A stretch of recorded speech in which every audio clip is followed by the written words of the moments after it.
What's up, everyone?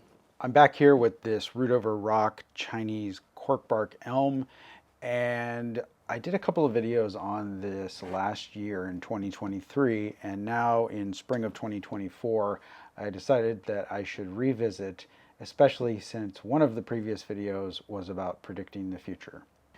All right, so if you go back and take a look, you will see a lot of my thoughts and discussion about how this tree was going to ostensibly develop. I think I might have been a little bit optimistic about the timelines because here we are a year later and I'm really only on the next or perhaps second next round of cutback wiring and whatnot. So in the meantime, obviously the tree went dormant over the winter, and what I'm going to start by doing here is just removing a pretty significant portion of the leaves here so that I can really see the structure. Now, I haven't decided exactly what I'm going to do yet in terms of the work on the tree. I may go ahead and sort of cut everything back short, or I may allow some of the shoots to run for a little bit longer after applying some wire. So let's take a look.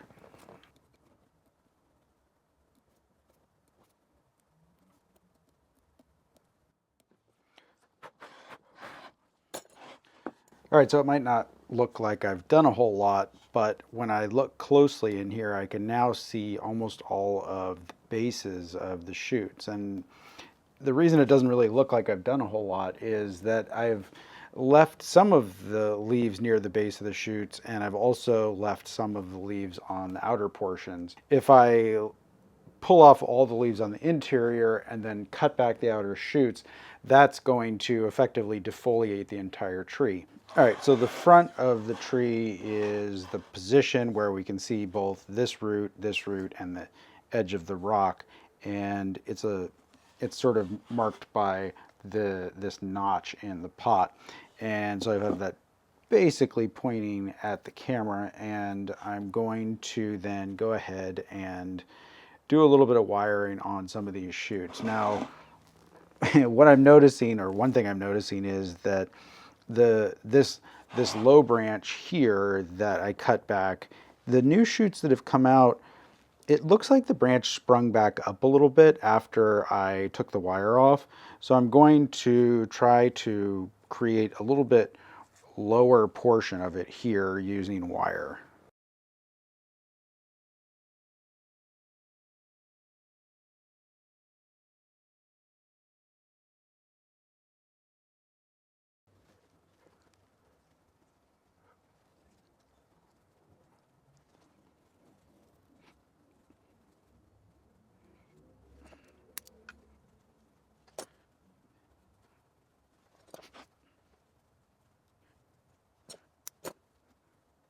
I've got this whole branch wired, and I've bent down a couple of branches that were not big enough to put a wire on last time. So I'm going to continue by doing some of the shoots on this branch.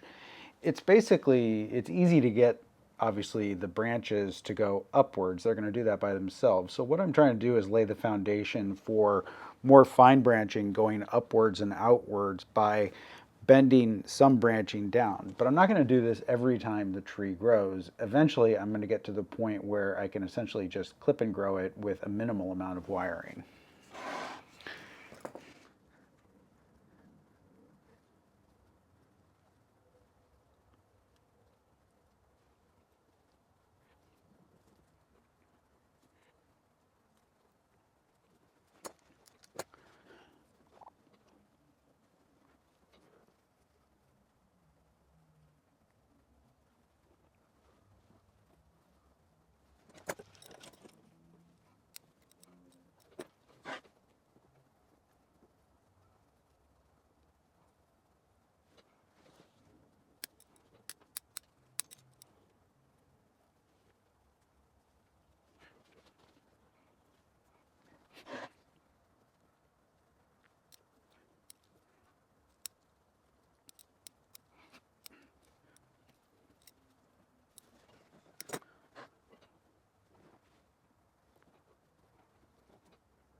So up to this point, I have actually wired the majority of what is here, but as I'm looking at all of this stuff, the angles of the branches at the junctions are almost already what I'm looking for. I don't really need to bend them, so I'm actually going to go ahead and cut back all of the shoots on the top portion of the tree here, just to 1 or 2 leaves, and that is going to kind of reduce the vigor of the top because I'm letting these run while I cut these back, and force it to make more fine branching.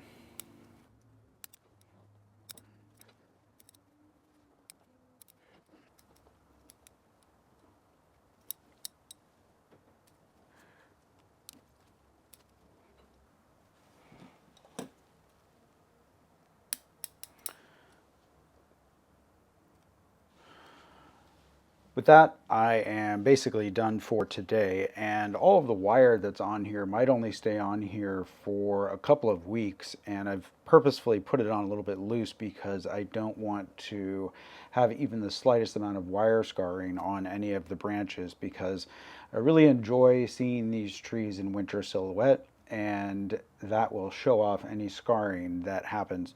So once again, I've cut back all of the shoots pretty tightly on the top here to just a couple of leaves, as well as a few of the branches right back here in the middle, and then all of the lower branches I've done an initial or a second round of wiring in order to lay out more branches at the angle that I want and sort of get that pad formation.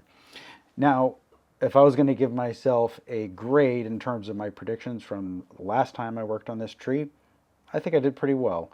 I'd give myself an A minus, maybe a B plus.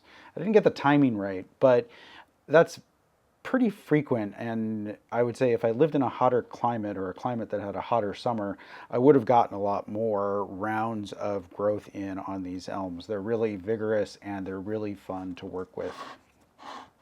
If you want to pick up a Texas cedar elm, which is basically the American equivalent of this, you can do that on bonsaify.com.